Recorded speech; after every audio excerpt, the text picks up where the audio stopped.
Madame, Messieurs, bonjour et bienvenue sur Afrique Média, la télévision panafricaine. Bienvenue au club de la presse africaine qui traite des grands sujets qui ont donc marqué l'actualité cette semaine qui s'achève, bien sûr, au Cameroun et sur le reste du continent noir. Nous allons donc, pour cela, évoquer deux sujets principaux qui nous intéressent particulièrement, à savoir la République centrafricaine, où semble-t-il c'est toujours le chaos à Bangui. On ne sait pas qui contrôle la situation malgré les nouvelles qui nous viennent, surtout des médias français qui indiquent pourtant que la France avait sécurisé la capitale.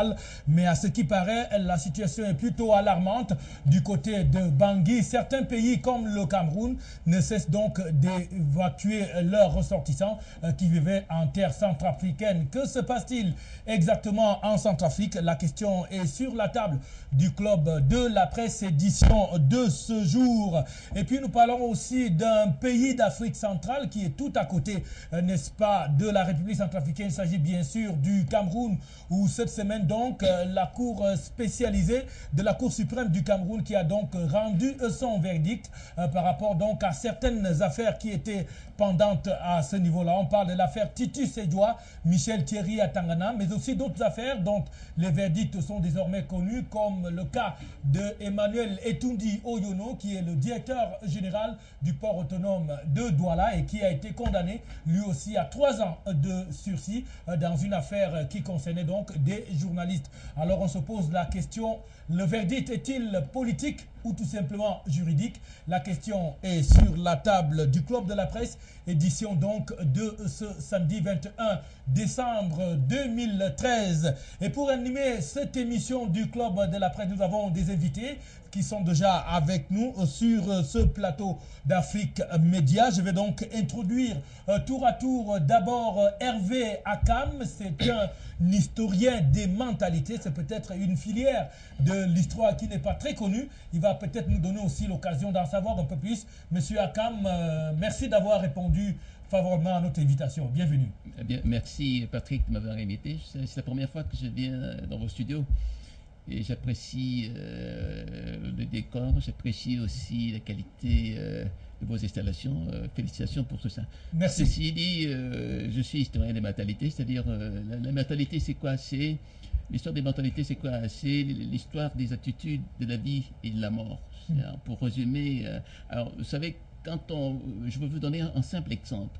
Quand vous arrivez dans une famille qui est éprouvée par un décès, le regard que vous échangez là, hein, c'est cette pensée nette que nous on traduit par des actes clairs.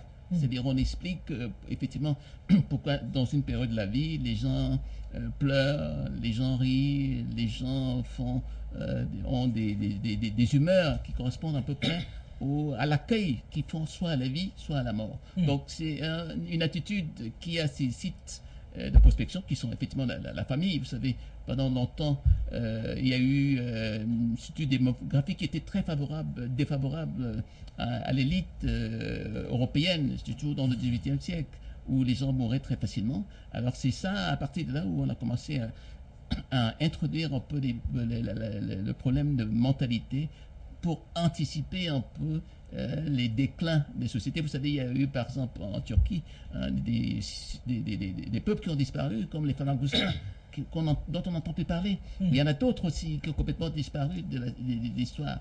Donc l'histoire des mentalités aussi consiste à anticiper sur des événements. Ok. Merci donc à vous. On comprend que c'est une branche très importante de l'histoire. Lui aussi, il est toujours invité à cette émission du Club de la Presse. Lui, c'est Georges Gilbert Baoula. Il est politicien, il est homme politique, autant pour moi. Il est président d'une formation politique, le Parti républicain. Et c'est à ce titre qu'il est avec nous sur le plateau. Bien sûr qu'il a d'autres casquettes que vous connaissez très bien, Monsieur Baoula. Bienvenue sur le plateau du Club de la Presse. C'est moi qui dis bonjour à tous les amis, disons que de la presse à travers Afrique Média. Voilà, merci donc à vous d'être là. Également invité à l'émission cet après-midi. Lui, c'est donc tout simplement Marc Nzouba. C'est un praticien de droit. Il est sur ce plateau en tant que président du comité de soutien de Michel Thierry à Tangana. Messieurs, bonsoir et bienvenue sur le plateau. Merci, mon cher Albert Patrick Eya, m'inviter sur votre plateau pour évidemment évoquer les sujets que vous avez énoncés ici, notamment celui de Michel Tsiri Tangana, dont le verdict, n'est-ce pas, sur le pouvoir en cassation à la Cour suprême a été rendu le 17 décembre dernier. Voilà, on va donc en reparler dans cette émission. Juste le temps pour moi de rappeler à nos téléspectateurs que vous êtes également membre de SOS Racisme. Exactement. Et si vous avez d'autres responsabilités, vous pouvez nous en parler très brièvement. Et évidemment, en dehors de ce que je suis président du comité de soutien à Michel Tsiri Tangana, au Cameroun, section du Cameroun, je suis également, même c'est récent, président de SOS Racisme Cameroun. Et évidemment, je siège au Conseil national de SOS Racisme France.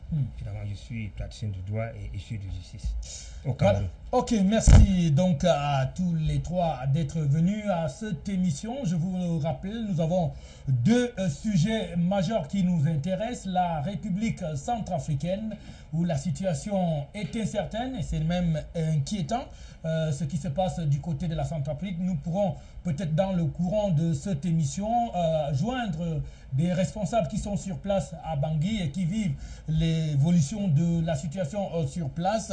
Mais avant que d'aller plus loin, on va aussi vous permettre de vivre quelques images des actions qui sont menées par certains pays à l'instar du Cameroun pour rapatrier les ressortissants qui étaient pris au piège banguissois. Il faut dire que c'est ainsi qu'il faut appeler cette capitale où il ne fait pas du tout bon vivre aujourd'hui. Retour donc sur le plateau pour essayer de questionner nos invités sur la question de la crise en République centrafricaine. Je vais une fois de plus revenir sur vous, Maître Ndjouba, étant donné que vous avez effectué il n'y a pas de cela très longtemps un déplacement du côté de Bangui. Dites-nous un peu la situation sur place. Qu'est-ce que vous avez vécu et quelle analyse pouvez-vous en tirer?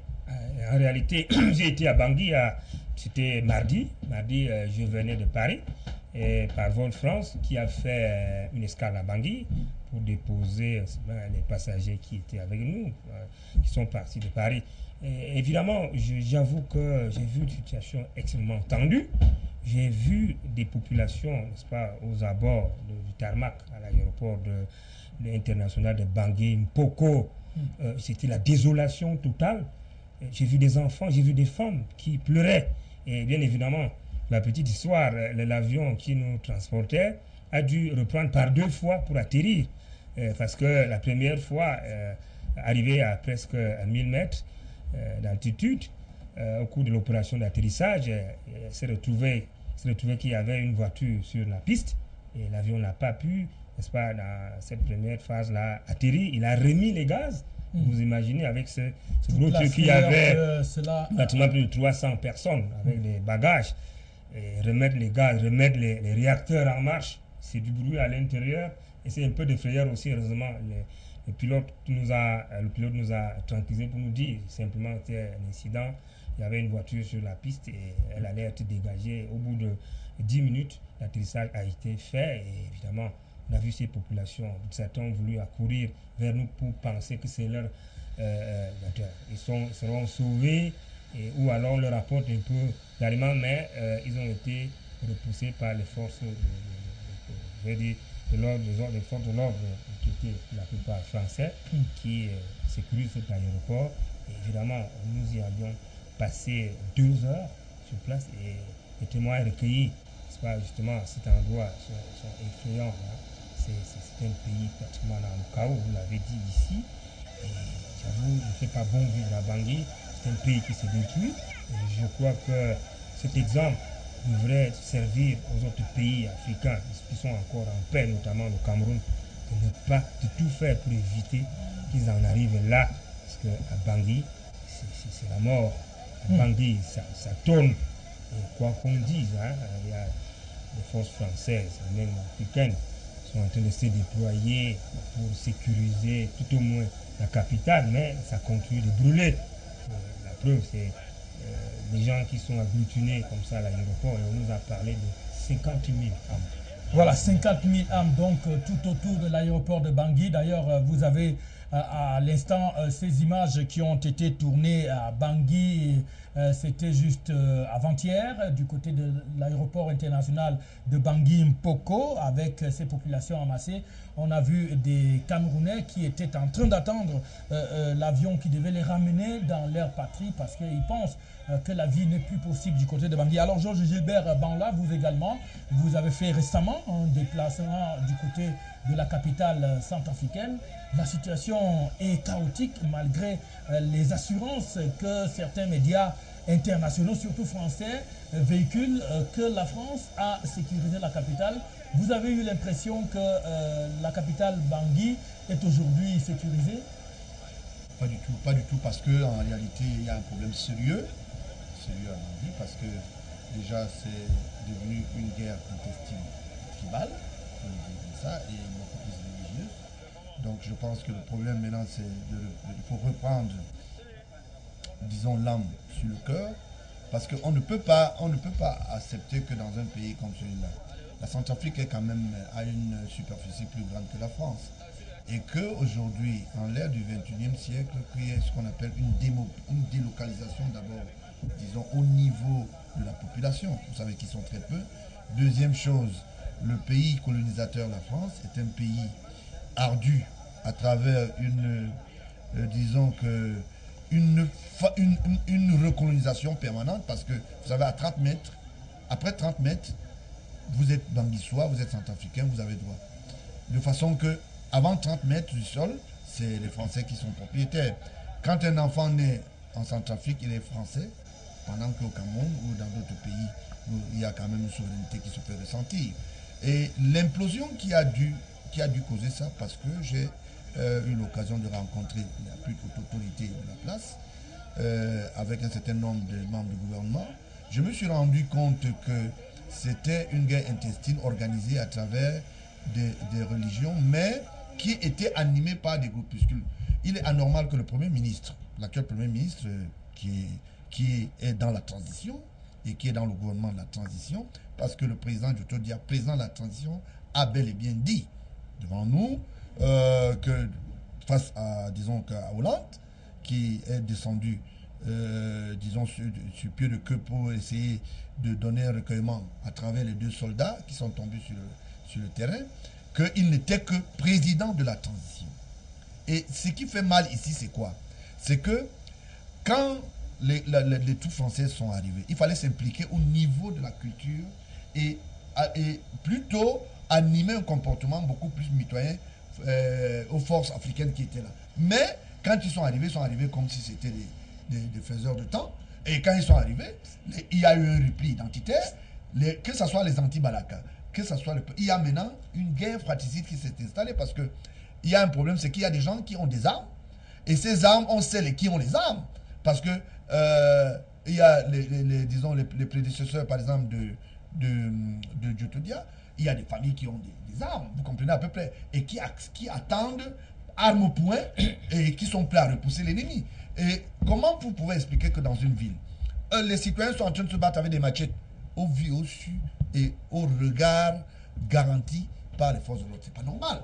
Même que vous vouliez pas, on ne peut pas accepter qu'il y ait des pillages. Et que j'ai suivi un soldat français qui a témoigné de ce que les gens avaient faim et c'est pour cela qu'ils posaient des actes. Est-ce que quand on est en période de déstabilisation, d'hostilité, est-ce qu'on a besoin d'encourager ce genre d'actes? Ça ne peut qu'animer des comportements. Au kilomètre 5, par exemple. Quand vous passez là-bas, on pose deux questions. Vous voulez une machette? Si vous dites que vous voulez une machette, on vous abat. Si vous dites que vous n'avez pas de machette, on vous dépouille. Vous voyez qu'il y a un problème pressenti. Et il y a des chefs rebelles qui ont ce qu'on appelle dans l'armée loyale, parce que moi, c'est autre chose, dans l'armée loyale, qui ont un répit identitaire, qui ont leurs troupes, qui tombent au fur et à mesure, et qui sont prêts à protéger un certain nombre de leurs pairs. Je pense que le problème ici, c'est que le président Hollande devra prendre son courage comme il l'a fait, revenir en Centrafrique, venir s'impliquer dans la politique centrafricaine avec les pairs africains, pour qu'ils puissent voir la porte de sortie. Parce que des discours qui sont tenus, comme pendant son passage, comment vous appelez, à Paris, où un président d'une grande république française qui dit Je pense que M. Diotodia ne pourra plus être là parce que il a laissé faire. C'est animé un comportement d'animosité. Et quand il est arrivé en Centrafrique, j'ai cru à un moment qu'il pouvait saisir ce rebond pour dire, écoutez, je me suis trompé.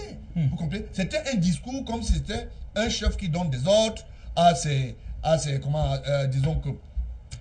disons qu'un patron qui donne à ses ordres à ses employés. Et il y a un problème, c'est que tant que la France, qui est patrie, colonisateur et disons que aussi majoritairement propriété de tous les biens, ça il faut le savoir, tous les biens de la Centrafrique, terre, sol, mines et tout le reste, tant qu'ils ne reviennent pas dire nous devions arrêter, on ne va pas arrêter. Parce qu'en ce moment, des promesses tendancieuses ont été faites dans les couloirs françaises.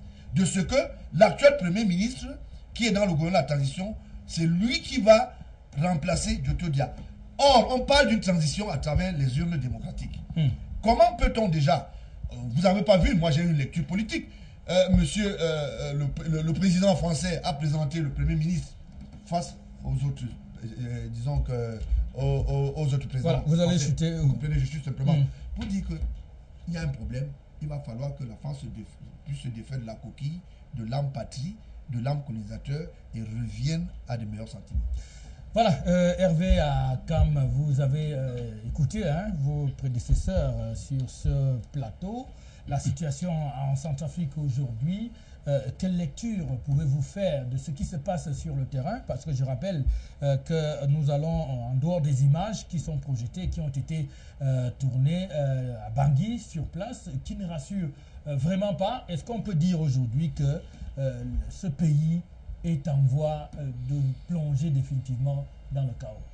Oui, je crois effectivement les images que nous avons de Bangui aujourd'hui sont les images de guerre que l'on voit partout, que ce soit en Irak, que ce soit en Afghanistan. C'est les mêmes images, les souffrances des gens, les mêmes réfugiés, etc.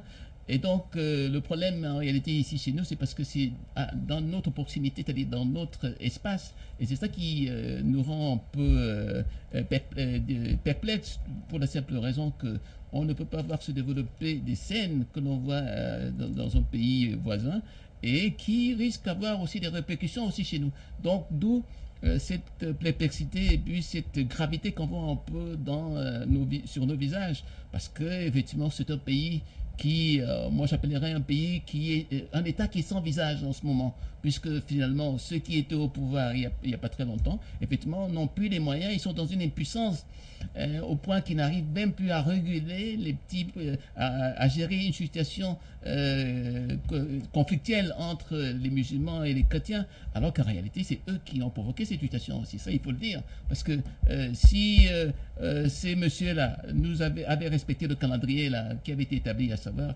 effectivement se lancer dans un programme, dans un projet politique de réforme de l'État, de démocratisation des institutions, je crois qu'on n'en serait pas là. Mais malheureusement, chez nous, comme on a l'habitude de tout retarder de manière à, effectivement, de faire attendre, de manière à confisquer pratiquement tout le pouvoir, effectivement, on en est là où, effectivement, rien ne marche plus. Donc, moi, je pense que cette situation-là a permis à la France de venir d'intervenir, et ça parce que les pays africains n'étaient pas en mesure de le faire. Parce que quand c'est vrai que moi j'ai lu dans les journaux qu'il y avait il y avait je crois un projet format, quelque chose comme ça, la MICA, etc., qui a eu ces projets là, mais malheureusement on n'a pas chiffré, on nous a pas dit combien ça allait coûter. Or c'est là où le bas blesse, parce que généralement en Afrique nous on fait des projets, mais malheureusement quand il faut financer ces projets il n'y a plus rien. Et c'est ça le problème souvent, d'où cette impuissance des pays africains à régler nos problèmes liés aux frontières et liés à la vie quotidienne. D'où l'intervention de la France que je trouve salutaire. Pour moi, c'est une délivrance parce que, vous savez, quand la maison du voisin brûle, il faut absolument aller voir ce qui s'y passe parce que votre maison aussi risque de brûler. Et moi, je salue l'intervention de la France qu'aujourd'hui, certains pense qu'elle ne devait pas avoir lieu, mais je crois qu'elle devait avoir lieu, puisque c'est dans... Hervé Akam, on revient à vous. On a quelqu'un en direct de Bangui. Bonjour. Oui, vous êtes en direct sur Afrique Média. Nous sommes en train de parler de la République centrafricaine. Comme vous le savez, la crise qui perdure. Et on nous signale qu'il y a eu une attaque des anti-Balaka sur le contingent tchadien. Est-ce que vous pouvez nous dire ce qui s'est passé exactement?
Ils ont traversé cette partie cette partie du secteur. Ils sont allés jusqu'à 220 km. Ils ont commencé à massacrer même les musulmans. Il y avait aussi beaucoup de cas de décès. Et si je peux vous dire, ce matin-là, entendu sur le maître de cuisine, le Chadien. Le Tchadien est en train de chercher même à rentrer dans leur pays. On a vu d'autres Tchadiens qui sont en train de se transporter. On a cherché par d'autres ministères pour aller à l'aéroport et chercher même à prendre des avions pour leur sécurité et repasser dans leur pays. Alors, est-ce qu'il y a toujours des affrontements aujourd'hui? Est-ce que les combats se poursuivent à Bangui? Je vous dis depuis matin, jusqu'à cette heure-ci, il n'y en a pas écouté le coup de fusil attentionnement entre le Balaka et le site de la MISTA. Et puis moi, hier aussi dans les après-midi, les conclusions brésiliennes surtout quelques minutes comme ça dans leur voiture qui étaient venus en faire le bandit. Les gens vraiment abattu et brûlé même la voiture. Et cela me fait il y a un cadre qui est en train de moi de se répandre dans la ville, dans les villes en ce moment, par l'arrivée de ces ministères qui sont en train de mettre en plan, de mettre en action vraiment leur politique de militaires en Centrafrique. Voilà, merci à vous pour cette situation à Bangui. On note donc qu'avant-hier, il y a eu cette attaque des anti-Balaka sur un contingent tchadien. On déplore déjà un soldat tchadien qui est mort pendant que les autres sont évacués dans les hôpitaux. Et la riposte tchadienne a été musclée également. Vous nous signalez qu'il y a eu des morts et que ce samedi, la situation est donc stabilisée en quelque sorte du côté de Bangui. Merci beaucoup d'avoir donné ces informations en direct de la capitale centrafricaine. Bon, nous on revient donc sur ce plateau. On a suivi un peu le point de la situation à Bangui. C'est aussi cela à la télévision panafricaine qui a véritablement le point dans toutes les capitales du continent noir. On a donc la situation ce samedi. Il n'y a pas d'affrontement, mais on ne peut pas pour autant dire que la crise soit terminée. Hervé Akam, vous aviez la parole. Oui, la crise n'est pas terminée justement parce qu'il faudra, après la guerre, je crois qu'il faudra maintenant se tourner vers la politique. Parce qu'il n'y a que la politique qui peut régler les problèmes de ce pays. C'est-à-dire qu'il faudra organiser des élections. Tout à l'heure, j'ai bien parlé de gens qu'on avait désignés d'avance. Je ne crois pas qu'on ait déjà désigné d'avance, mais en revanche, il y a des interlocuteurs qui n'ont pas les mains sales comme les autres.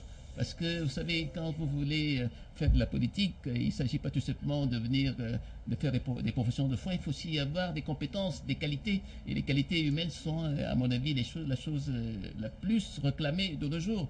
Or, on a vu que dans ce pays-là, c'est des gens qui ont toujours du sang dans les mains, entre les mains. C'est eux, malheureusement, qui prennent toujours le pouvoir. Or, je crois qu'il faut vraiment, à mon avis, en finir avec cette lecture un peu de la politique qui donne le pouvoir à ceux qui, évidemment, ont des armes. Ok, voilà, nous avons quelqu'un très rapidement. Bonjour, messieurs.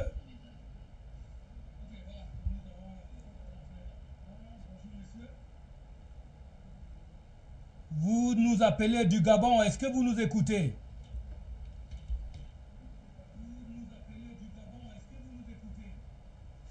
Bon, malheureusement, ce téléspectateur n'a pas de retour. Georges Hubert Baroula, vous vouliez parler? Oui, une petite virgule pour dire simplement que je persiste et je dis l'actuel Premier ministre joue les cartes par anticipation. Et il n'est pas très éligible à travers les urnes. Vous savez, il y a un problème aujourd'hui de repli identitaire. Et quand il y a une guerre religieuse, il faut asseoir d'abord la conciliation. En ce qui concerne la France devient un imposteur. Parce que même quand vous avez ce qu'on appelle le droit sur la colonisation, vous avez quand même un cahier de charge. C'est quand même une nation. Vous comprenez à peu près. Donc, le problème qui est là aujourd'hui, ce débat qui est animé, bon, les gens veulent nous faire croire que la France est en train d'introduire un certain nombre de déstabilisation dans l'Afrique. Oui, c'est vrai. Parce que si par exemple, nous n'allons pas donner l'accès, par exemple, à la France pour que le matériel, l'eau passe et que ça arrive en Centrafrique, on devait dire que le Cameroun ne coopérait pas. Mais il y a les forces d'interposition africaines. On ne respecte pas le cahier de charge. Les gens arrivent comme je voulais dire, des westerns dans un film rodéo et ils se mettent à cafouiller les maisons des gens. Ils s'attaquent aux intimités des gens et entrent même dans les maisons des gens pour aller fouiller. À quel titre? Est-ce que les Nations Unies ont donné l'autorisation à cela d'aller entamer l'intimité des familles? Ils n'ont pas voulu obéir à ce cahier de charge parce qu'ils sont venus avec une carte dans leur cargo pour dire bon, nous connaissons la Centrafrique, nous maîtrisons tout. Maintenant, il y a un problème, c'est que le peuple centrafricain a deux problèmes. Un problème de guerre de religion, maintenant un repli d'identité face à la politique imposée par la politique de guerre imposée par la France. Nous avons quelqu'un en ligne. Allô? Allô? Malheureusement, la personne n'a pas de retour apparemment. Un autre appel qui nous vient du Gabon. Bonjour, vous êtes sur Afrique Média? Oui. Oui, vous voulez réagir sur la situation en République centrafricaine? Parlez, on vous écoute. Oui. Décidément, on n'aura pas assez. Alors, je simplement en disant. Oui, il est revenu. Allô?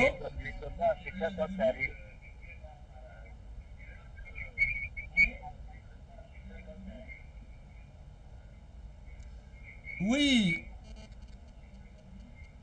Voilà. Bon, Georges, j'espère qu'on va arrêter avec le téléphone parce que ça passe pas bien. Ok, donc simplement pour dire que la politique qui est...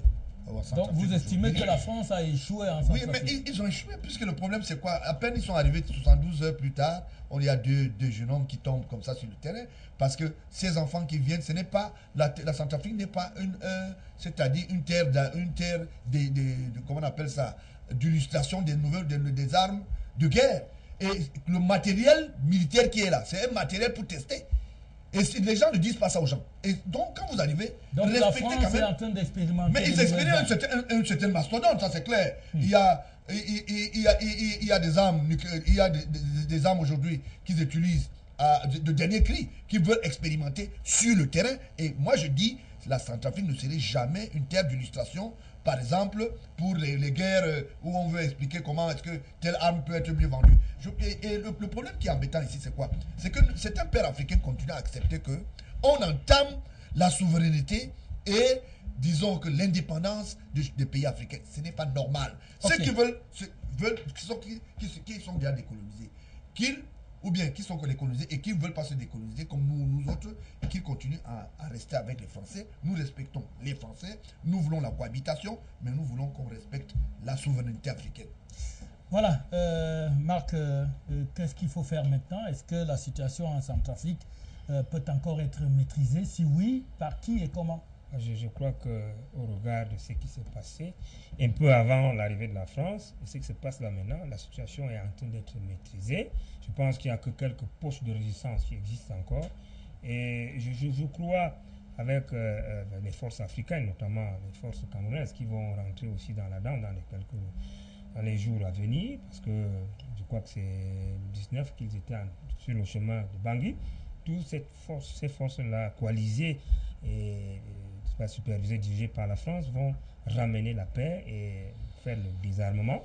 Et je crois qu'au bout du compte, il va arriver au moment où les belligérants vont s'asseoir pour fumer le calumet de la paix et évidemment mettre les bases pour une nouvelle vie en Centrafrique, donc, qui va s'ouvrir certainement par les élections. Et je crois que la France n'est pas à son premier coup. Très récemment, on a vu que ça brûlait au Mali et les djihadistes ont voulu même s'accaparer de la capitale. Heureusement, il a fallu que la France intervienne. Mais les problèmes continuent toujours là-bas. Combattre ça continue toujours là-bas. l'ennemi et enfin organiser, créer des conditions favorables pour une élection. Et ce qui a été fait, je crois qu'au Mali, c'est une histoire assez positive. Et cette même stratégie, à mon sens, serait bien pour l'Afrique et elle est même pour la Centrafrique, autant pour moi, elle est en train d'arriver. Ne leur donnons pas, ne les jugeons pas assez précipitamment. Il y a quand même une stratégie, on a trouvé une situation explosive. Mais si la France n'intervenait pas, je crois qu'aujourd'hui, ce serait un carnage. Plus que ça, plus que ce qu'on a vu. On a quand même vu un avion. La preuve, c'est que mardi dernier, l'avion qui, n'est-ce pas, dans lequel je me trouvais, a réussi à se poser à Bangui et bien d'autres avions. Et globalement, l'aéroport est sécurisé par la France. Je crois que cela va s'étendre dans les quartiers et même dans le reste, n'est-ce pas, des villes pour que, enfin, la paix revienne et que les belligérants, comme je l'ai dit déjà, s'asseyent pour que Bangui retrouve la paix d'antan. Ok. Pour cela, il faut qu'ils croient, il ne faut pas tirer sur ceux qui vont là-bas pour amener la paix. Ce n'est pas la France qui amènera la paix là-bas. Voilà, donc on note quand même qu'il y a cette sorte d'optimisme que vous prônez par rapport à la République centrafricaine, que peut-être tout n'est pas perdu, quelque chose peut encore être fait, et cela ne peut être fait qu'avec la participation des Centrafricains eux-mêmes en premier, qui doivent savoir qu'il s'agit d'abord de leur pays et tout le reste des personnes qui viennent intervenir sont des étrangers, et que c'est d'abord un problème centrafricain, qu'on soit anti-Balaka, qu'on soit Séléka, on doit savoir que c'est la Centrafrique qui doit passer avant tous les intérêts. On va essayer de prendre ce dernier téléspectateur. Bonjour, messieurs. Allô? Oui. Bonjour. Oui, vous êtes... de Côte d'Ivoire. Vous appelez de la Côte d'Ivoire. Vous voulez intervenir par rapport au problème centrafricain. On vous écoute. Oui, ok. Il n'y a pas de problème. Oui, allez-y, on vous écoute. Je voudrais même vous dire que la certification, ce n'est pas de question. Oui, je vous si les Centrafricains ne se posent pas de questions, parce que nous avons vécu ça en Côte d'Ivoire, il faut que la France se retire à Centrafrique.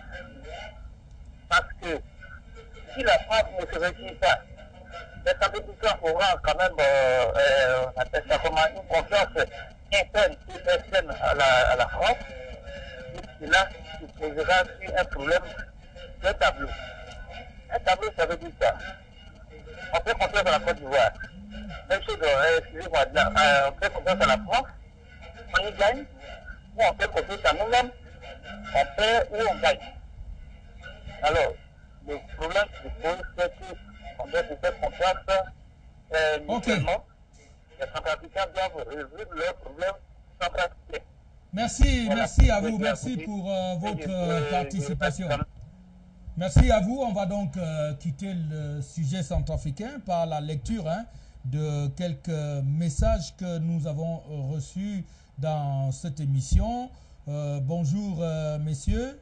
Oh là là, on continue de nous appeler avec insistance. Ce message: bonjour messieurs, je suis gabonais et je suis tombé par hasard sur votre émission que je trouve très intéressante. Courage et merci pour ce que vous faites pour le continent africain. D'autres messages qu'on va peut-être lire d'ici la fin de cette émission. Le temps pour nous de prendre le deuxième thème de cette édition, à savoir donc la justice camerounaise qui a rendu cette semaine d'importantes décisions qui concernent des hautes personnalités qui sont incarcérées dans un certain nombre d'affaires.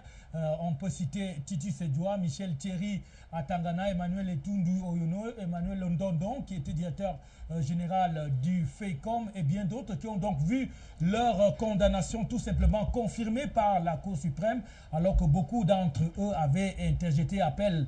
Alors dans le landerneau camerounais, la question que l'on pose est de savoir si la justice a véritablement fait son travail ou alors il s'agit des décisions plutôt politiques. Sur ce plateau, on va poser la question à nos invités pour nous dire aussi la lecture qu'on peut faire donc de ces verdicts qui ont été rendus cette semaine au Cameroun. Alors Hervé Akam, vous suivez cette actualité. La presse s'en est fait écho cette semaine avec Titi Sedjoua, Michel et Thierry Atangana qui ont donc écopé de 20 ans de prison, qui étaient déjà dans cette situation-là depuis plus de 17 ans. Alors, on a d'autres situations. Est-ce qu'on peut dire que c'est le droit qui a été dit et que c'est des condamnations qui sont tout à fait méritées? Quelle est l'analyse que vous faites de cette situation?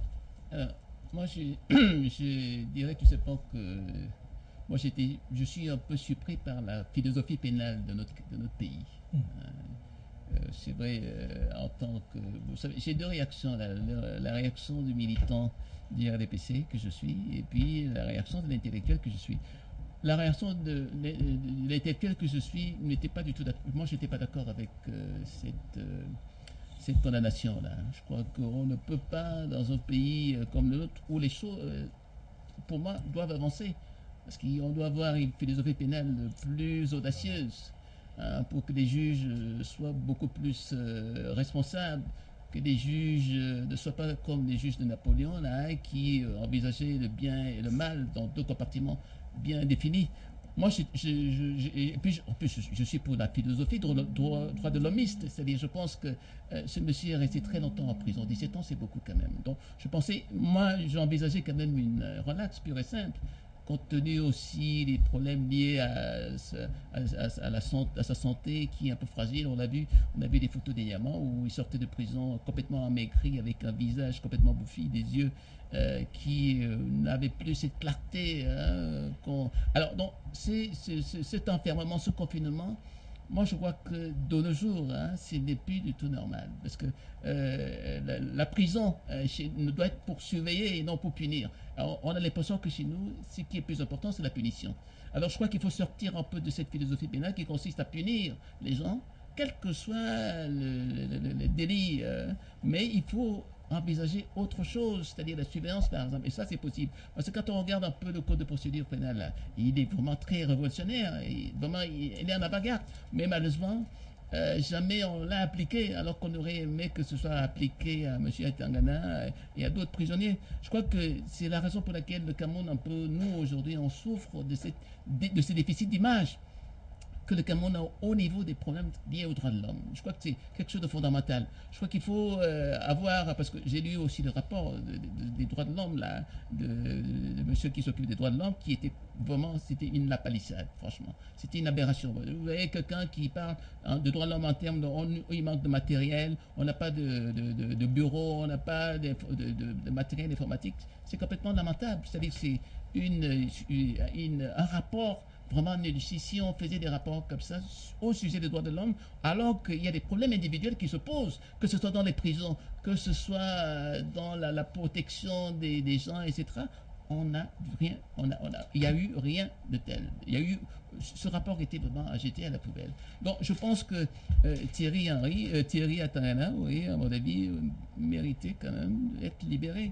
Je ne fais pas partie des associations qui militent de manière un peu bruyante pour sa libération, mais dans mon attitude réflexive et morale, je crois qu'il fallait les libérer.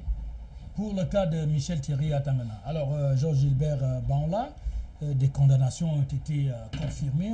On peut aller au cas par cas. Hervé Akam évoquait celui de Michel Thierry Atangana, dont il pense qu'il aurait pu être relaxé. Le cas de Titi Sedjoua, qu'en est-il? Le cas d'Emmanuel Londondon, qui également espérait pouvoir être libre, mais la Cour suprême en a décidé autrement. Votre lecture de ces peines-là, beaucoup pensent aujourd'hui que c'est beaucoup plus la même politique qu'il faut voir derrière les décisions des juges. D'abord, pour votre bonne gouverne, je vais vous dire que je suis le premier dans la presse écrite au Cameroun qui dénonce l'état de Titi Sedjoua pendant qu'il était secrétaire général. Thierry Atanda et tout son groupuscule.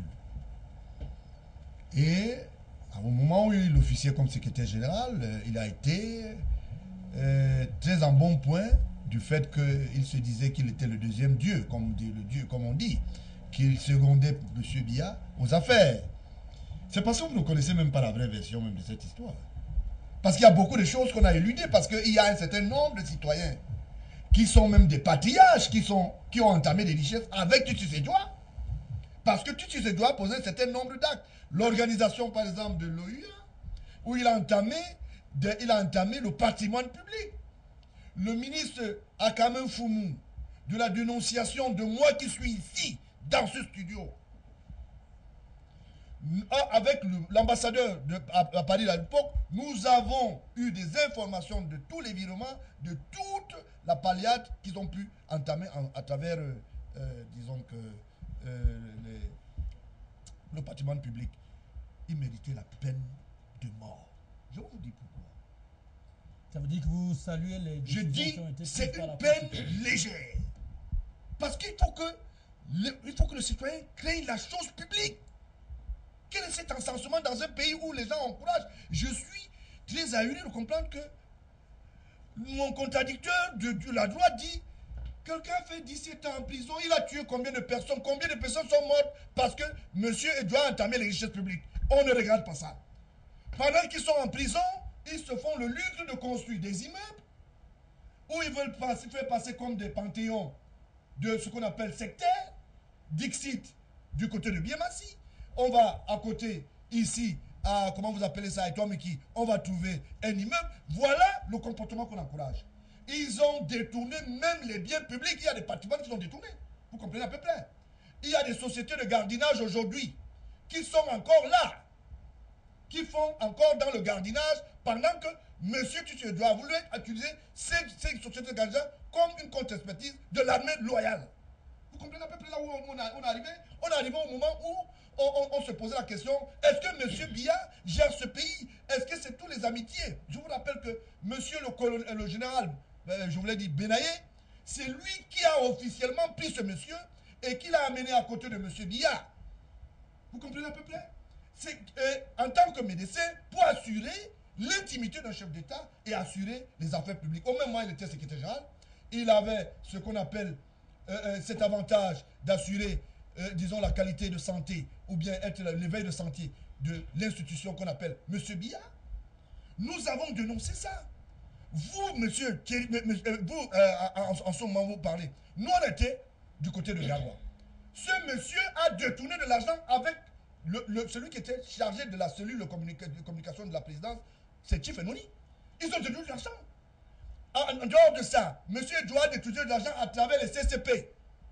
Je le dis ici comme démontre que monsieur Douana ne l'a pas fait. Il a protégé les gens comme les Balabessala. Voilà, donc on comprend que... On comprend, oui, on ne va pas focaliser... Non, on ne veut pas focaliser. On vous parle savez, quand je vais dire dans un truc, oui. je ne veux pas le balbutiement. Je suis contre des gens qui viennent éluder des choses, nous dire des choses, nous raconter des histoires. On a compris que vous êtes d'accord de la condamnation. Je suis d'avis même qu'on voit même ça. C'est parce que c'est la Cour suprême et c'est la dernière Cour. Parce que ces gens devaient passer aux armes, parce que c'est normal qu'on crée la chose publique. Je chute en disant simplement, Thierry Atanda a eu sa richesse comment? Sa maman était greffière. Il a eu cet argent comment? Allons dans le béaba. C'était parce qu'il a entamé des richesses publiques à travers, ou bien pas l'entremise de Doua qui était secrétaire général. Et ceux qui l'ont amené, c'était les gens comme René Ouna, le frère René Ouna, qui ont cru qu'à un moment, c'était un jeune qui pouvait faire un certain nombre de choses et de bonnes affaires. Mais il a entamé des richesses. Donc lui aussi il mérite sa condamnation. Je dis il mérite et il mérite mieux, je le dis ici. Je dis que c'est parce que nous avons un prêtre qui s'appelle M. Biya. Et gardons cela comme ça, c'est Dieu qui l'a créé comme ça. Je dis, des gens ont entamé des richesses avec toutes les lois, qui sont libres aujourd'hui. Et pour le cas d'Emmanuel qui sont même les Ondondo, collaborateurs de M. Biya en ce moment. bon, le cas Ondondo. Bon, le cas Ondondon, je vous dis par exemple, voilà Ondondon qui se fâche un matin et qui va en Vomeka, dans mon village natal, et va construire un marché public. Et il veut domicilier ça à la première dame, au mépris du couple présidentiel. Je vous donne une illustration parfaite. Qui est Ondondon? Il y a une maison au sorti de, je voulais dire, du studio ici. La maison qu'ils ont, que le FECOM a donné ce qu'on appelle une dotation. Et là, ils ont dit qu'ils voulaient donner cette maison à M. Biya pour que ça soit sa case de passage. Parce qu'ils estiment qu'au palais de l'unité, il n'y a pas de case de passage. Vous comprenez ce qui se passe? Ça veut dire que les gens prennent la richesse publique, en font un patrimoine privé, personne n'a rien à leur dire. Et on donne donc distribuer à qui veut l'entendre. À qui veut l'entendre. À qui veut l'entendre et à qui voulait des dîmes additionnelles. Il ne faut pas qu'on encourage ça. On donne donc à une peine non révisible. Et j'encourage la Cour suprême d'avoir entériné cette décision. Beaucoup restent encore dans les couloirs. Nous voulons un pays sérieux. Il y a plus de 85% des jeunes qui souffrent dans ce pays, qui ont des carrières assurées, qui ont une académie assurée. Parce que simplement, il y a une classe de prédateurs qui entament les lois, la République et, je voulais dire, la fortune publique. D'accord, on vous a compris. Vous partagez pratiquement toute la ligne des condamnations qui ont été confirmées par la Cour suprême cette semaine. Alors, je me tourne vers vous quand vous suivez un peu cette analyse des faits de M. Baoula qui semble dire que M. Atangana, M. Djoua et M. Ondondon méritent pratiquement, sinon il souhaite même que ces condamnations soient revues à la hausse. Quelle est votre lecture en tant que praticien du droit? Est-ce que le droit a été dit? Est-ce qu'il y a une main politique quelconque qu'on pourrait voir derrière tout ce qui s'est passé? Oui, merci de me donner la parole. Enfin, on redescend dans le dossier parce qu'on a semblé s'en écarter dangereusement. Qu'il est dangereux même d'envoyer des personnes humaines à la vindicte populaire de cette manière-là. Et revenant donc sur la question, le verdict politique ou juridique, tu dis politique. C'est un scandale, je vais vous dire, je réponds, n'est-ce pas, par ces propos. C'est un scandale un peu judiciaire. Je crois que au regard du dossier de Michel Thierry Tana, la justice était en train de faire son propre procès. Parce qu'elle est suivie, n'est-ce pas, par le monde entier, et les réactions ne se sont pas fait attendre. Vous avez dû voir que les gens ont décrié dans les grands médias cette manière de rendre justice qui, ma foi, est politique. En réalité, pour le cas de Michel Thierry Tana, c'est un scandale. Il faut connaître le dossier pour pouvoir bien analyser et parler. Mais dès lors qu'on veut parler de ce dossier sans le connaître, très facilement, c'est facile pour qu'on dise n'importe quoi, franchement. En réalité, M. Thierry Tangana et la communauté internationale en est témoin, a vu un individu matraqué, n'est-ce pas, subir le harcèlement par la justice.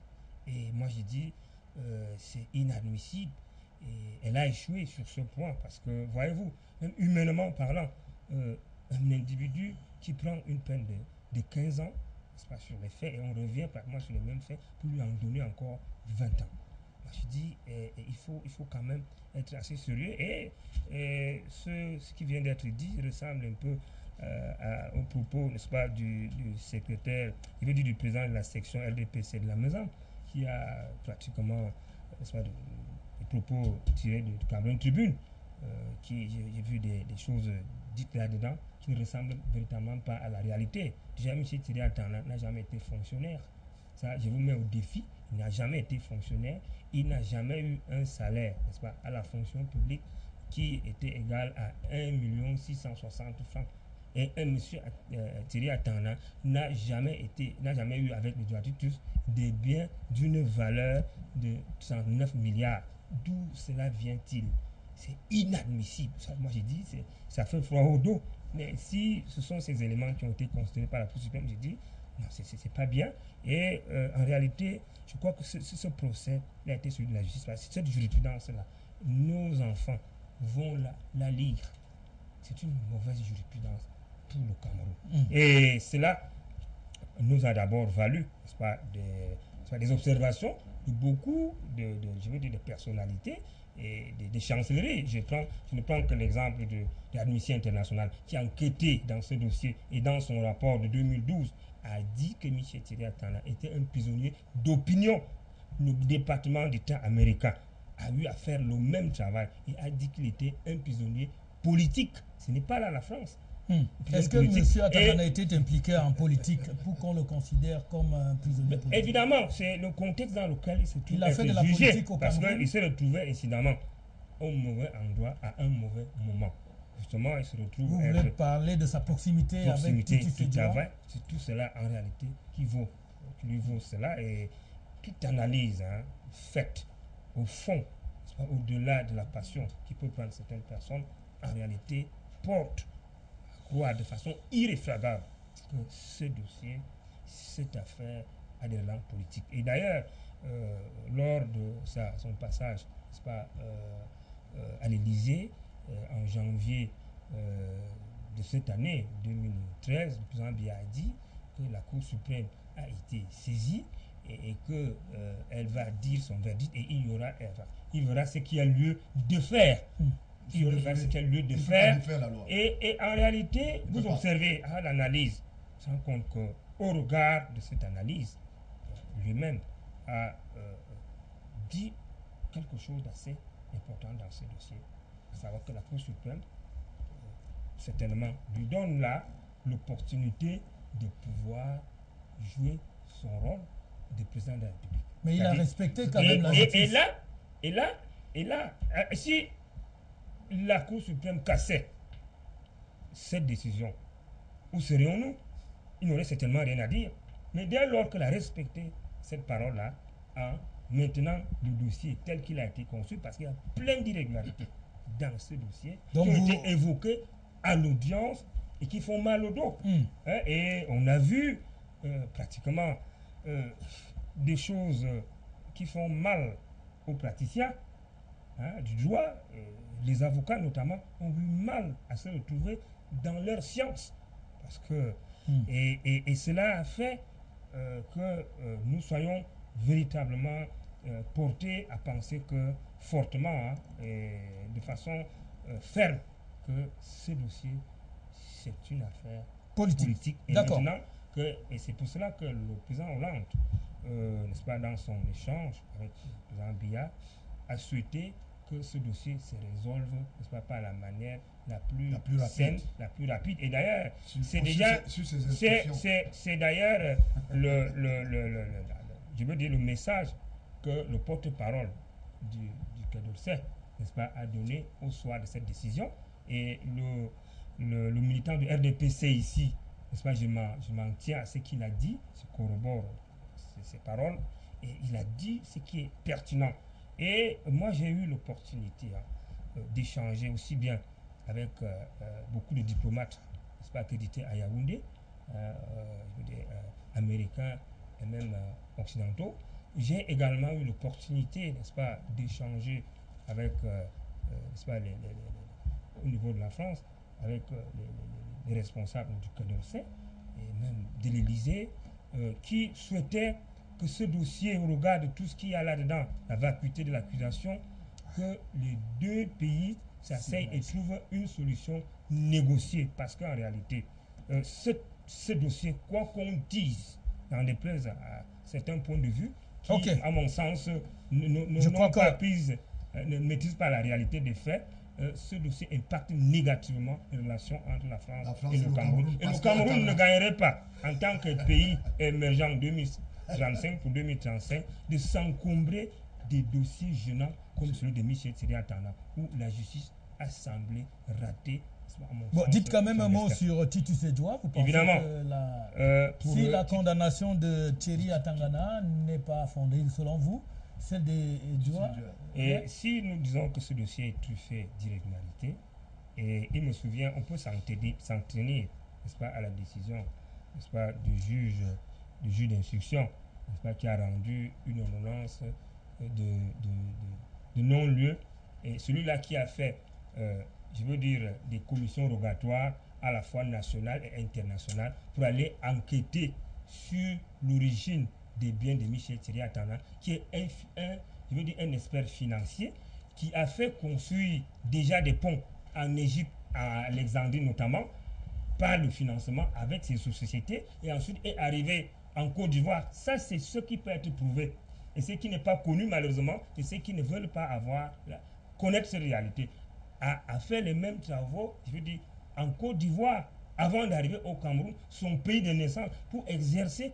Il a voulu amener un financement innovant et il voulait s'occuper. Donc, c'est la raison pour laquelle on lui a donné la charge, en tant que président de COPISU, de construire les 2 plus grands axes routiers au niveau du Cameroun, que sont, n'est-ce pas, Ayos, Bertois et Yaoundé. Et évidemment, il a fini les études. Et malheureusement, si on lui avait donné l'opportunité d'aller à la fin, n'est-ce pas, de son projet, nous serons gagnants aujourd'hui, parce qu'on voit la route Yaoundé-Kribi. Et elle est arrivée où? Elle n'a jamais été faite. Ok. Bien, je veux dire, et à mon sens, pour chuter, relativement au procès Redjoa, je pense qu'une première condamnation à 15 ans d'emprisonnement et une seconde 20 ans, moi j'ai dit, humainement parlant, c'est trop, c'est assez. C'est la première fois que moi je vois ça dans les mémoires de juristes praticiens, que ça arrive. Une fois que ça arrive dans un pays qui se veut, je veux dire, émergent ou démocratique, ou à mon sens. Vous avez des doutes là-dessus? Je dis que ça a été sévère. Donc, on pouvait encore, dans le cas de ce dossier, retenir procès Dualtus dans les liens de la prévention, n'est-ce pas, de l'infraction liée au véhicule, dans le cas de ce dossier. Et là, certainement avoir une peine douce, au regard de l'état de ces véhicules. Mais de là à infliger cette peine, je dis, c'est assez sévère. C'est inadmissible. Il ne faudra pas que cet exemple se répète, parce que ça n'honore pas, à mon sens, le Cameroun. On a beau dire tout ce qu'on a beau dire de l'autre côté, je dis en réalité, cela est inadmissible. Et pour le cas de Ndondon, moi j'ai dit la Cour aurait dû être clémente pour tout au moins maintenir la peine au stade où elle était. Oui, parce que quand même, c'est au regard de l'âge de l'individu et de ce qu'il a usé par la prison, on aurait pu la maintenir à ce niveau. Et pour le cas de Tunde Oyono, qui également a écopé de 3 ans de sursis. Je regrette tout ce qu'il y a eu, tout le tapage qu'il y a eu et dessus.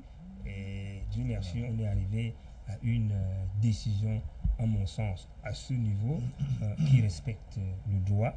Parce que, voyez-vous, c'est une personnalité qui rend service, n'est-ce pas, à l'État. Et certainement, il y a dû avoir quelques petites, je veux dire... mais là aussi, on a parlé d'une influence du ministre de Justice dans le dossier. Oui, toujours est-il dit qu'on a décrié cela, et cela, à mon sens, s'explique et se vérifie. Et ce qui a d'ailleurs été abondamment fait dans le dossier de Michel Thierry Atanga, qui a été décrié. Et il faut que cela cesse. La justice, elle doit conquérir son indépendance pour qu'elle soit respectée.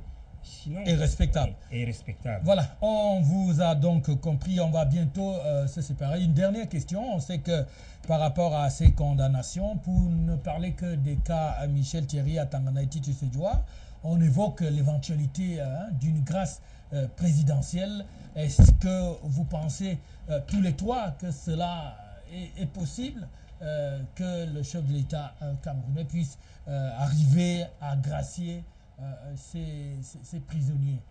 La qualité d'abord des infractions, ce sont des crimes. Sauf si on ne veut pas respecter la loi. Si on ne veut pas respecter les indicateurs de la République. Il faut faire très attention. Monsieur Biya ne peut pas se lever un matin et aller à l'encontre de la loi. Est-ce qu'on peut gracier un criminel? Est-ce qu'on peut gracier quelqu'un qui tombe sous le coup de la loi? C'est là C'est matérialisé. C'est deux criminels. Les prédateurs, en ce qui concerne le réseau économique, c'est clair, ils ont commis des crimes. Ne pas se dire, ce ne sont pas des détenus ou bien ce qu'on appelle des prisonniers de droit commun. Je vous rappelle ça. Donc vous Nous sommes en matière criminelle ici. Je dis, ceux qui sont en train de faire le mea culpa, bien ne va pas enfreindre à la loi ni à la Constitution, s'il vous plaît. Ok. Bon, non, je chute tout à l'heure. Quand lui, il a parlé, vous l'avez laissé parler. Laissez-moi aussi parler. Non, le temps nous tient à la gorge. Laissez-moi parler. Je chute simplement pour dire ceci. Et tout Yono était dans la qualité, par exemple, prestative de la communication. Vous savez que c'est un pseudo-journaliste, directeur général. Et il était avec ses pairs au tribunal. Malheureusement, un est tombé, il est mort. Et vous savez que la qualification morale de M. Biya ne souffre d'aucune contestation qu'aucun journaliste doit être en prison. Monsieur, quand on dit, monsieur, 3 ans avec sursis pendant 5 ans, ça veut dire qu'il a été coupable. Il n'y a rien à faire, il n'y a pas de condamnation par sursis, les gens se baladent. La preuve en est qu'il y a d'autres affaires qui sont pendantes au tribunal. Sa directrice financière est en ce moment en prison. Je voulais que mes contradicteurs me disent non. On les attend avec son DGA, M. Moukoko.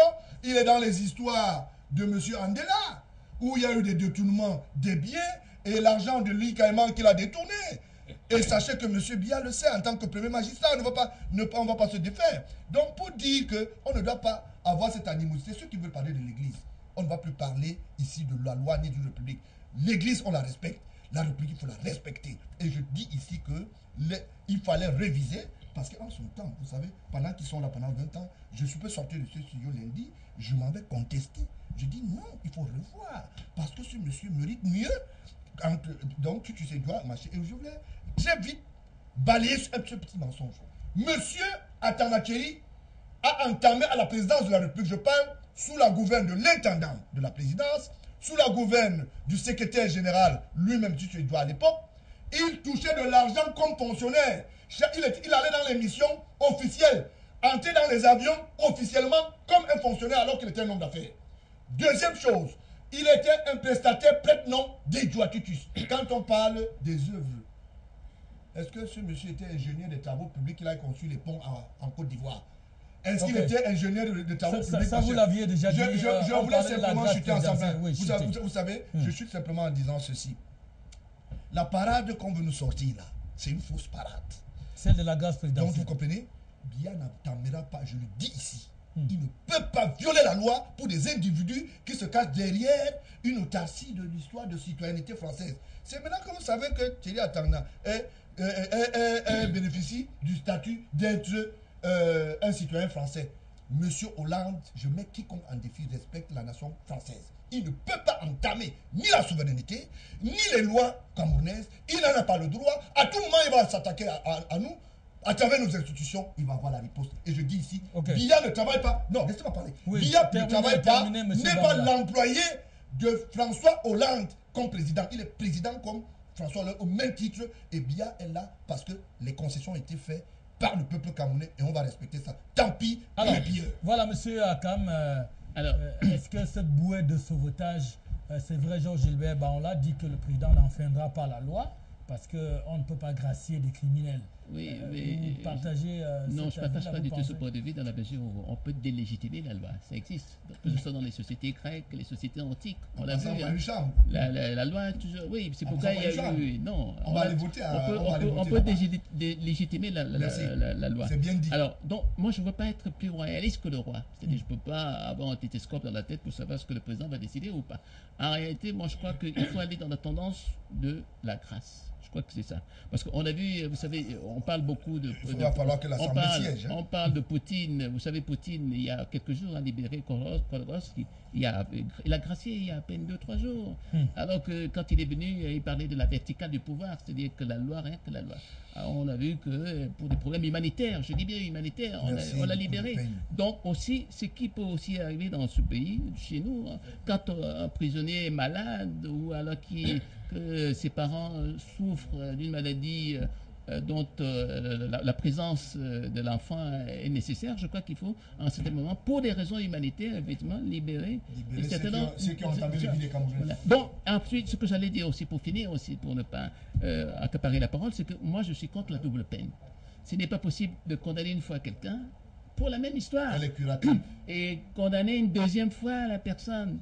Oui, ça c'est ce qu'on appelle la double peine. Donc il faut en finir avec les doubles peines. Et ça, les doubles peines, on n'en voit que chez nous en Afrique. On n'en voit pas ailleurs.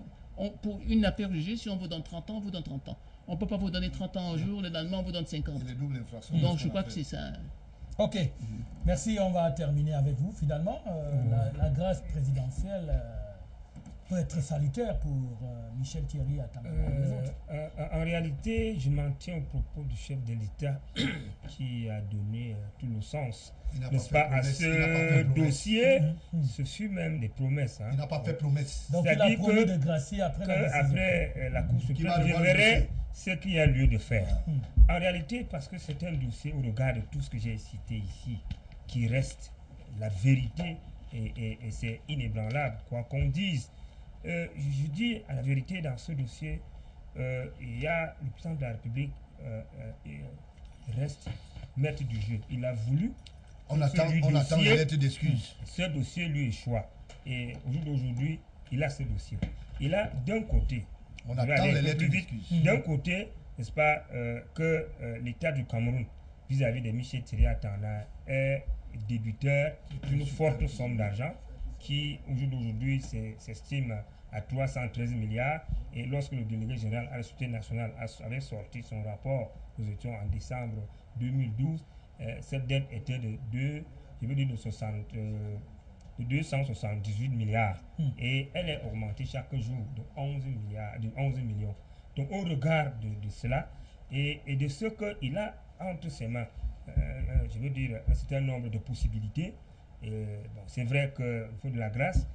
Ce n'est pas la chose la mieux voulue pour Michel Thierry Atangana, parce que pour Michel Thierry Atangana, ce n'est pas la chose la mieux voulue, mais tout au moins le président de la République a aussi l'amnistie. L'amnistie qui serait aussi, n'est-ce pas, une bonne procédure dans le cadre de ce dossier.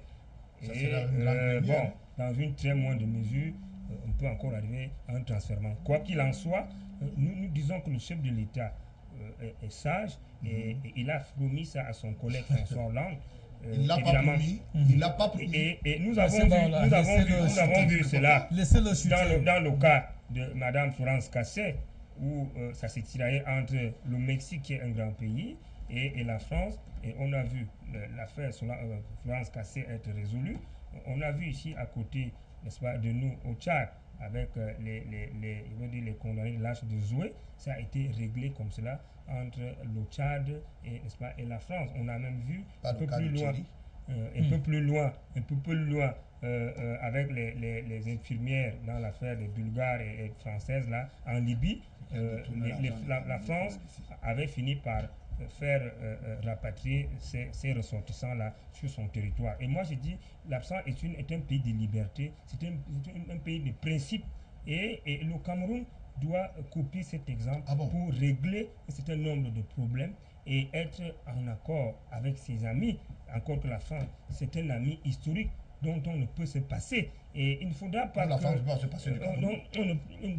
que, au regard de la passion que certaines personnes ont, sur la base d'une analyse, à mon sens, erronée, ça c'est vrai, c'est vous qui le dites, je m'en tiens à ça aussi, qu'on s'écarte de la réalité. Donc aujourd'hui, le président de la République a toutes les cartes entre ses mains pour régler au plus vite la question de ces du prisonniers de Michel Thierry Atangana, parce que cela va normaliser davantage, va normaliser les relations entre le Cameroun et la France, qui sont otages, quoi qu'on dise, de ce dossier. J'en sais quelque chose. J'étais au Quai d'Orsay, j'étais à l'Élysée.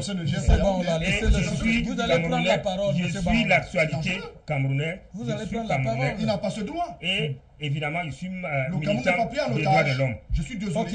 Monsieur Baola, répondez rapidement. Je dis que le Cameroun n'est pas pris en otage par le Quai d'Orsay. Il faut pas. Oui, mais non, je dis parce que j'ai peur que vous me dites que le temps est passé. Oui, allez-y rapidement. Je pose en quelques mots. Merci. Je voulais simplement dire ceci. L'État du Cameroun n'est pas pris en otage par le Quai d'Orsay. Par le dossier. Bon, et ce dossier est un dossier comme tout autre dossier. Il n'est même pas le seul qui a été interpellé. Nous avons vu l'histoire de l'Européen qui a tué sa femme à Douala. Il a purgé la prison, la prison de Nouvelle à Douala. Pourquoi les Français n'en parlent pas? Il en est mort. Mais il en est mort. Mais quand il était à l'intérieur, est-ce que vous avez entendu les Français se plaindre? Il disait que non, il a posé un acte, il faut qu'il assume. Et ce n'est pas le seul. Dans nos prisons ici, il y a des citoyens français qui sont ici en prison parce qu'ils ont commis sur terre camerounaise un certain nombre de gaffes. Pourquoi est-ce qu'on veut nous faire croire que c'est une histoire? Simplement dire aux gens que l'histoire dont vous avez dit que le président a promis qu'il va libérer sous contrainte monsieur Thierry Adana et autres. Mais c'est ce que vous dites. Il a dit attendre la décision. Attends la décision. Il n'a jamais dit ça. Il a dit j'attends que justice soit faite. Et je verrai ce qu'il a dit de faire. Non, je verrai. Il ne vous a pas dit ça. Il l'a dit. Vous étiez avec lui où? Mais nous l'avons lu. Monsieur Banla, cette interview. Vous écrivez dans le machin? Cette interview est dite On va s'arrêter là en lisant quelques messages rapidement. Les esprits sont un peu chauds. Alors, je souhaite au président Banla beaucoup de courage. Il faut cultiver le sentiment anti-français. Bon, c'est un message. Bon après-midi, chers journalistes. Je suis très content de vos interventions. Mais mon regret est l'Afrique lusophone qui n'est pas du tout abordée sur vos programmes. Je souhaite que la situation soit évoquée, surtout le quotidien angolais, par exemple. Voilà, on a pris note. On fera ce qui est à notre possible. Monsieur Banla, la jeunesse camerounaise est très fière de vous. Les voleurs des deniers publics méritent la pendaison car leur action tue ces eaux qui envoient ce message depuis la ville de Saint-Mélima. C'est au Cameroun, bien sûr. Il y a des téléspectateurs qui essayent d'appeler. On va juste lire quelques messages. On ne peut plus vous prendre. Cessez de considérer les Camerounais comme des vulgaires candides. Le dossier Titus et compagnie est plus politique que juridique. J'en sais quelque chose pour ceux qui me connaissent. Que certains profanes s'entaisent. C'est Docteur Ndam Amadou qui envoie donc ce message. Au président Banla, nous sommes fiers de vous. C'est ça là qui envoie cet autre message. Et puis on va lire, il faut que l'Afrique même redéfinisse sa politique de prévention, de gestion de conflits. Ici, nous attendons la France, nous serons perdus. J'ai demandé à ces téléspectateurs de ne plus essayer de nous appeler parce que le temps de cette émission est pratiquement terminé. S'il vous plaît, Patrick, la grâce présidentielle serait la bienvenue pour ceux condamnés. Patrick, juste une question.